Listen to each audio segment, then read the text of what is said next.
दोस्तों एक दिन की शाम जगदीश कुमार नाम का ये व्यक्ति पुलिस थाने पहुंचता है। पुलिस थाने में जाकर वह पुलिस को सूचना देता है कि उसकी बेटी दीक्षा पिछले 2 दिन से गायब है। वह दीक्षा अपने मामा के घर तो गई थी, लेकिन वह अभी तक यहाँ अपने घर नहीं पहुँची है। आखिर वह कहाँ गई है उसके बारे में उसको कोई भी जानकारी नहीं है। वह लगातार ढूंढ रहा है, हर जगह उसने पता कर लिया है, पूरी खोजबीन कर ली है, लेकिन उसको उस लड़की के बारे में कोई भी जानकारी नहीं मिल रही है। आखिर उसकी बेटी दीक्षा कहाँ पर गई है। इस प्रकार की बातों को सुनकर पुलिस अब यहाँ पर बहुत से फ़ोन नंबर यानी कि दीक्षा के मम्मी पापा सभी का फ़ोन नंबर उस व्यक्ति जगदीश से जुटाती है और फिर अपनी प्रक्रिया में लग जाती है। दोस्तों पुलिस के पास एक ऐसी महत्वपूर्ण सूचना आती है, उस सूचना को सुनकर खुद जगदीश कुमार के पैर भी हिल जाते हैं। आखिर ऐसा क्या हुआ, क्या ऐसा मामला सामने आया जिसको देखकर या सुनकर आप लोग भी दंग रह जाएंगे। दोस्तों आइए जानते हैं पूरी घटना में क्या क्या हुआ है, कैसे जगदीश कुमार के पैर जमीन से हट गए, हिल गए, परेशान हो गए। नमस्कार, आदाब, सत श्री अकाल दोस्तों, स्वागत है आपका हमारे यूट्यूब चैनल किस्से के नाम पर। दोस्तों आपसे वही प्यार भरी गुजारिश, आगे बढ़ने से पहले दोस्तों इस चैनल को यदि सब्सक्राइब नहीं किया है तो हमें एक प्यारा सा सब्सक्राइब कर दें, नोटिफिकेशन की बेल को दबाना बिल्कुल ना भूलें। दोस्तों आज का बेहद ही हैरान करने वाला मामला सामने आया है नोएडा उत्तर प्रदेश से। दोस्तों नोएडा उत्तर प्रदेश के सेक्टर 39 में वह जगदीश कुमार नाम का व्यक्ति बहुत ही परेशान अवस्था में आता है पुलिस थाने, और पुलिस थाने में आकर वह लगातार विनती कर रहा होता है पुलिस के सामने कि उनकी जो बेटी है दीक्षा, जिसकी उम्र करीब 16 साल है, वह लड़की पता नहीं कहाँ पर गायब हो गई है। वह लड़की उसको मिल ही नहीं रही है। वह लास्ट टाइम अपने मामा के घर पर गई हुई थी। उसके मामा का घर सेक्टर 12 में पड़ता है और वहाँ पर वह अपनी बेटी को भेज देता है। दरअसल उसके मामा का जन्मदिन होता है और उसकी बेटी दीक्षा अपने मामा के जन्मदिन पर गई हुई थी। उसके इस प्रकार से उसके मामा के जन्मदिन पर जाने पर जब वह अपने साले लाला राम के घर पर पहुंचते हैं, जो कि उस दीक्षा के मामा भी लगते हैं, लाला राम से पूछा जाता है तो लाला राम तो कहते हैं कि वो तो जन्मदिन के बाद जब केक काटा था उसके बाद से दीक्षा घर चली गई थी। उसके बाद से उसको कोई भी जानकारी नहीं है कि दीक्षा कहाँ पर है।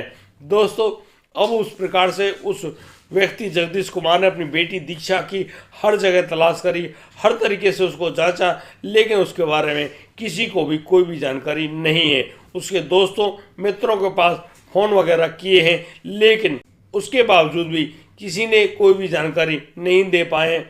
दोस्तों इसके बावजूद कोई भी दीक्षा के बारे में सही जानकारी नहीं दे पाए हैं। आखिर दीक्षा कहाँ गई, यह बहुत ही ज़्यादा चिंता का विषय बन गया था। जवान बेटी दीक्षा जो कि उस जगदीश कुमार की इकलौती संतान थी। दोस्तों सेक्टर 12 में जगदीश कुमार के साले यानी कि लाला राम रहते हैं और वहीं से नौकरी वगैरह किया करते हैं। आखिर ये लाला राम कौन है? अब पुलिस उसी प्रकार की पूछताछ करने के लिए लाला राम के घर पहुंच जाती है। दोस्तों लाला राम जो कि कंपनी गए हुए थे उनसे फ़ोन किया जाता है और फिर लाला राम को उनके घर पर ही बुलाया जाता है। कुछ ही समय बाद लाला राम जब वहाँ पर पहुँच जाते हैं तो उनसे जब पूछताछ की जाती है तब जाकर कुछ अलग ही तरह की जानकारी सामने आती है। लाला राम जो कि दीक्षा के रिश्ते में मामा लगते थे, वो कहते हैं कि यहाँ पर दीक्षा आई तो थी और दीक्षा के आने पर उन्होंने जब केक वगैरह काटा, उसके बाद जब छोटी सी पार्टी हुई, पार्टी के बाद दीक्षा ने कहा कि वह तो अब अपने घर जाना चाहती है और फिर वह सही टाइम से ही अपने घर रवाना हो जाती है। उसके बाद उनको भी जानकारी नहीं है कि आखिर दीक्षा कहाँ पर गई है। दोस्तों यहाँ पुलिस के कुछ ऐसे सवाल होते हैं जिन सवालों का लाला राम जवाब नहीं दे पाता है। यानी कि पुलिस पूछती है कि दीक्षा घर पहुंची है या नहीं पहुंची है, क्या तुमने पता करने की कोशिश करी या नहीं। यहाँ पर लाला राम बताता है कि करीब 4 घंटे बाद फ़ोन आया था जगदीश कुमार का, जो कि रिश्ते में उसके जीजा लगते हैं।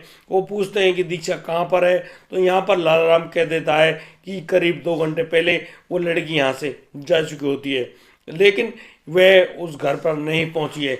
जगदीश कुमार की जिस प्रकार से बिगड़ी हुई हालत को पुलिस देखती है, पुलिस अब उस लाला राम को अपनी गाड़ी में बिठाकर पुलिस थाने ले आती है। लाला राम को पुलिस थाने लाकर जब लाला राम से पूछताछ की जाती है ठीक ढंग से, तब जाकर लाला राम कुछ अलग ही तरह के खुलासे सामने लाता है। दोस्तों, लाला राम कहता है कि जब उसकी भांजी दीक्षा उनके घर आई हुई थी तो दीक्षा जब बाथरूम गई तो उसका फ़ोन यहाँ पर रखा हुआ था, यानी कि बेड पर रखा हुआ था। और दोस्तों, उस बेड पर उस फ़ोन का लॉक नहीं लगा हुआ था। दोस्तों, वह लाला राम जैसे ही वहाँ आता है, वह देखता है कि उसकी भांजी दीक्षा के शायद ही किसी एक लड़के से बहुत ही गलत तरह के संबंध बन गए हैं, क्योंकि उस फोन में कुछ इस प्रकार के वीडियो मौजूद हैं। उन वीडियोस को देखकर वाकई में लगता है कि मात्र 16 साल की उम्र में ये दीक्षा किसी लड़के से शारीरिक संबंध तक बनाती है। जब दीक्षा बाथरूम से बाहर आती है तब उसका मामा लाला राम पूछता है कि दीक्षा, आखिर तुम किस लड़के को पसंद करती हो, किसके साथ ऐसा काम करती हो, उसे भी तो बताओ। यहाँ पर दीक्षा कहने लगती है कि हाँ, वह उस रोहित नाम के लड़के से बहुत ही प्यार करती है, और उसने जब वो प्यार में आगे बढ़ गए तो उन दोनों के बीच में कई बार शारीरिक संबंध भी कायम हो गए हैं। दोस्तों, यहाँ पर लाला राम पूछता है दीक्षा से, क्या दीक्षा ने अपने माता पिता को बताया है, क्या उसके माता पिता को इसके बारे में संपूर्ण जानकारी है? तो यहाँ पर दीक्षा कहती कि नहीं मामा, वह रहने वाला तो सेक्टर 12 का ही है, लेकिन मैंने अपने माता पिता को उसके बारे में कोई भी जानकारी नहीं दी है। यहाँ पर जो वह लाला राम है, वह दीक्षा के इस कृत्य से बहुत ही ज़्यादा नाराज़ होता है। दोस्तों, वह दीक्षा को ठीक ढंग से समझा रहा होता है, अचानक दीक्षा बहुत ज़्यादा उग्र हो जाती है, यानी कि वह कुछ इस तरह की बातें करने लगती है जिनसे लाला राम को गुस्सा आ जाता है। दोस्तों, लाला राम जो कि काफ़ी समझदार दिखाई पड़ते हैं, वो अपनी भांजी दीक्षा को समझा रहे होते हैं, लेकिन दीक्षा समझने का नाम ही नहीं ले रही होती है। दोस्तों, यहाँ पर जब लाला राम दीक्षा को पकड़ने की कोशिश करते हैं, समझाने की कोशिश करते हैं, तो दीक्षा जो कि बहुत ज़्यादा हैरान है, परेशान है, वह अब अपने मामा लाला राम को झिड़क देती है और उनसे कहती है कि उनको छूने की कोई भी ज़रूरत नहीं है, वरना वो तुम पर भी केस कर देगी। इस बात को सुनकर लाला राम बहुत ही ज़्यादा हैरान हो जाता है, परेशान हो जाता है कि आखिर ये बेटी क्या सोच रही है, क्या करने के बारे में बात कर रही है। इतने में ही लाला राम अपने फ़ोन निकालता है और वह अपने जीजा जगदीश कुमार के पास फ़ोन मिलाने की बात कहता है। इतने में ही दीक्षा उनसे उनका फ़ोन लूट लेती है और उस फ़ोन को पकड़कर नीचे दे मारती है। दोस्तों, ऐसे करने से लाला राम का फ़ोन टूट जाता है। दोस्तों, गुस्से में लाला राम एक बहुत ज़ोर से थप्पड़ दे मारता है उस लड़की दीक्षा के मुंह पर। जैसे ही दीक्षा को वह थप्पड़ पड़ता है, दीक्षा घूमती हुई नीचे गिरती है, उसका सर बहुत तेज से टकराता है बेड के कोने से और अचानक वहाँ से बहुत ज़्यादा खून बहने लगता है। दोस्तों, जैसे कि दीक्षा की हालत बहुत ज़्यादा खराब हो गई थी, दीक्षा देखते देखते अपने प्राण खो देती, यानी कि दीक्षा को मरने में बिल्कुल भी समय नहीं लगता है। लाला राम बहुत ही ज़्यादा हैरान परेशान हो जाता है कि आखिर उसने क्या कर दिया, वह अब करे तो क्या करे, कैसे अपनी बहन अपने जीजा को बताए कि उसके हाथों से ही उसकी भांजी की हत्या हो गई है। दोस्तों, इस बात को देखकर अब वहाँ पर उस दीक्षा के शव को वह क्या करे, वह वहाँ एक चादर उठाता है, उस चादर में उस लड़की के शव को लपेटता है और फिर एक बोरी लाता है और उस बोरी में उस लड़की की लाश को रखते हुए एक ऑटो रिक्शा को बुलाता है और उस ऑटो रिक्शा में उस बोरी को रखकर उस बोरी को फेंक आता है वहाँ पर जो बह रहा गंदा नाला है। दोस्तों, अब पुलिस को जब जैसे ये जानकारी मिलती है, पुलिस तुरंत मौके पर ही वहीं पहुँच जाती है उस नाले के पास और उस लड़की के शव को उस बोरी में बंधा हुआ पाकर चैन की सांस लेती है। लेकिन यहाँ पर बड़ी ही हैरानी की बात है कि उस लड़की दीक्षा के सर से बहुत ज़्यादा खून बह चुका था, जिसकी वजह से उसकी मौत हो चुकी थी। यहाँ पर लाला राम बहुत जोर से रोता हुआ, हाथ जोड़ता हुआ अपने जीजा जगदीश कुमार के पैरों में गिर पड़ता है। वह कहता है कि उसने उसकी बेटी, उसकी भांजी को समझाने की लाख कोशिशें करी, लेकिन वह लड़की तो बहुत ही ज़्यादा लड़ाकू हो रही थी, लड़ने वाली थी, और उसने मेरा फ़ोन भी तोड़ दिया, मैं फ़ोन भी आपके पास कैसे करता। इन सब बातों से बहुत ज़्यादा परेशान होता हुआ, रोता हुआ लाला राम कहता है कि आप ही बताइए मैंने क्या गलत किया।